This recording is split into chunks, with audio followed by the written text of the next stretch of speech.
Well,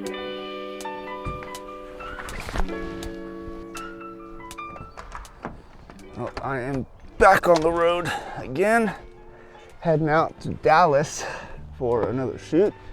So in the spirit of travel, I thought it'd be appropriate to talk about a couple of things to consider when packing as a solo filmmaker for travel. All right, the first tip is get one of these. This is a media pass, and this thing can save you tons of money. So there's no standard with media passes, so you can make your own. I went to Make Art Now's YouTube channel and learned how to make one. It helps tremendously with airlines. If you have really heavy bags, oversized bags and stuff, now this is just for media equipment, depending on the airline, they'll either waive the fee or they'll give you like a discounted fee, which is super awesome. So definitely get you one of these, and make sure that you're aware of the airline's policies. Maybe even either print it on the back of your card or have the website pulled up or something, so that when you actually get to the counter and they try to give you a hard time, you can refer them to their own policy. And I've had to do that before. It's kind of annoying, but definitely saved me a few $100. All right, while I enjoy my Lord's chicken, I figured I'd go over the next thing, and that is get TSA PreCheck and or clear, or whatever your country's version of that is, because it makes life so much easier getting through security. And personally, since I've had PreCheck, I've never had them like search through my cases or anything like that. So that's another bonus of having PreCheck. And then in some airports, having clear on top of PreCheck makes things even faster getting through security, because it's just like another line. You have to pay all these like annual fees and everything, but just makes life a whole lot easier.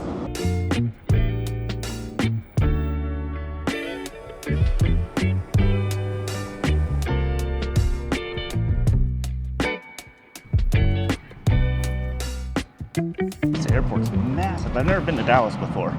This airport's massive. But fun fact, apparently Denver International is the second biggest airport in the world. So, who knew?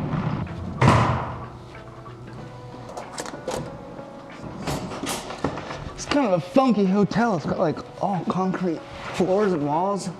Kind of into it. All right, the next thing has to do with your luggage. So what I recommend is, and this is kind of job dependent, but I'll just show you what I have for this job. But typically what I recommend and what I bring is a Pelican case, a 1510 or whatever the Air version is, or something similar. It's basically the carry-on compliant size.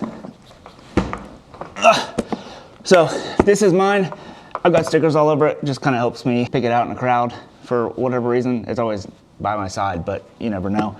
But I put stickers on all of my Pelican cases because, especially for checked baggage, it's just really easy to identify.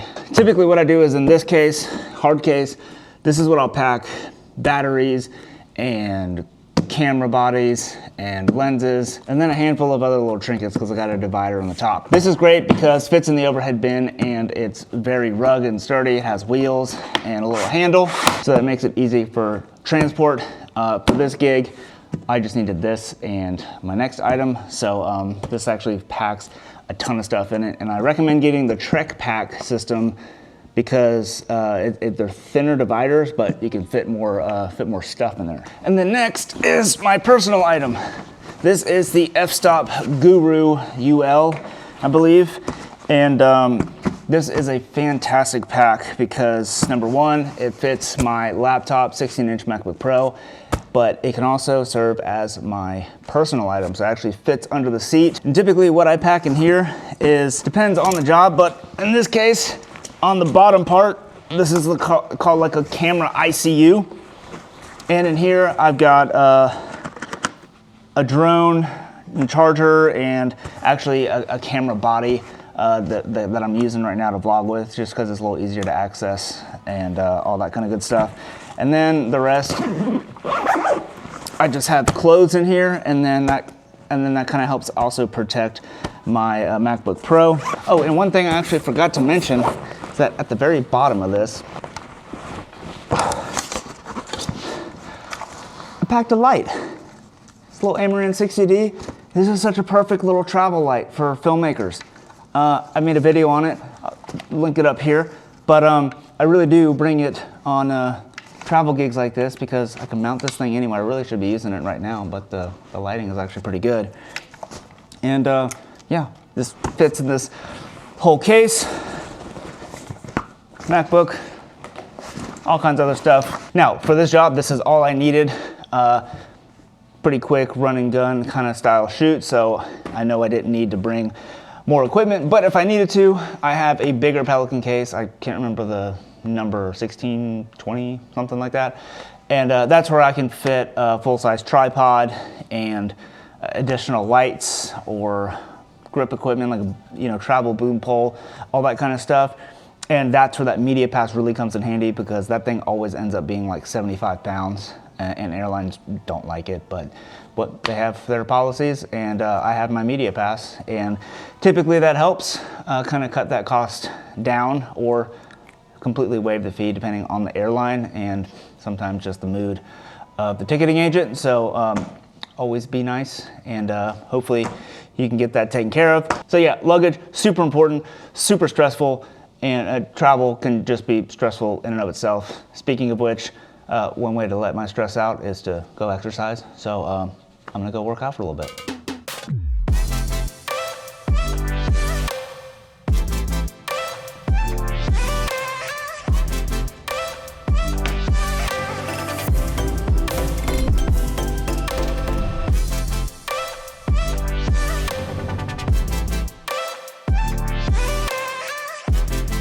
All right, so the next tip has to do with day before shoot planning.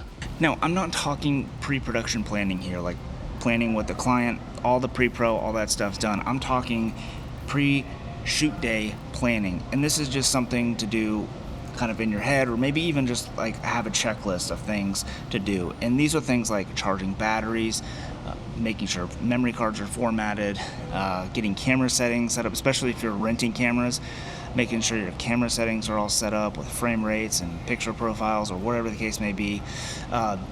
Building out cameras if you're doing a bigger production, making sure that your cameras are built out so that all those little things that need to be done, you don't have to do on the shoot day, just like you would do at a shoot in your hometown. You do the same things the night before, but now that we're traveling, it's really important to like maybe write a list down or something just so you know those things that you need to do. So that way, when it comes to production day, you're not stressing out about changing the frame rates or making, oh my gosh, my batteries are dead or whatever the case may be. Just make sure that you do all that stuff the night before. And it's really important to do that because I get it. As soon as you get into the hotel or wherever you're checked in, you want to take a shower, you want to eat some food, and you want to go straight to bed. Now, it's not going to take hours and hours and hours, but it's really important to just have that little bit of time carved out in your schedule to make sure that you have enough time to do those things so that when it's time for your shoot day, you're ready, you're planned, and you're good to go, and everything will be smooth sailing. Okay, now the very last thing, this seems kind of silly, but it's kind of actually been like probably the most important thing for me, and that has been finding time to decompress and just de-stress. I mean, travel is so stressful with flying and maybe getting up early and getting a rental car, all that kind of stuff just kind of takes a toll on you mentally, and finding a little bit of time to just decompress after you've done all the things like charging your batteries and everything. Find some time to decompress. Read a book, watch a movie, maybe go to the pool at your hotel if there's one, or just do something to decompress, maybe go on a walk, just something to kind of get your mind off things and de-stress.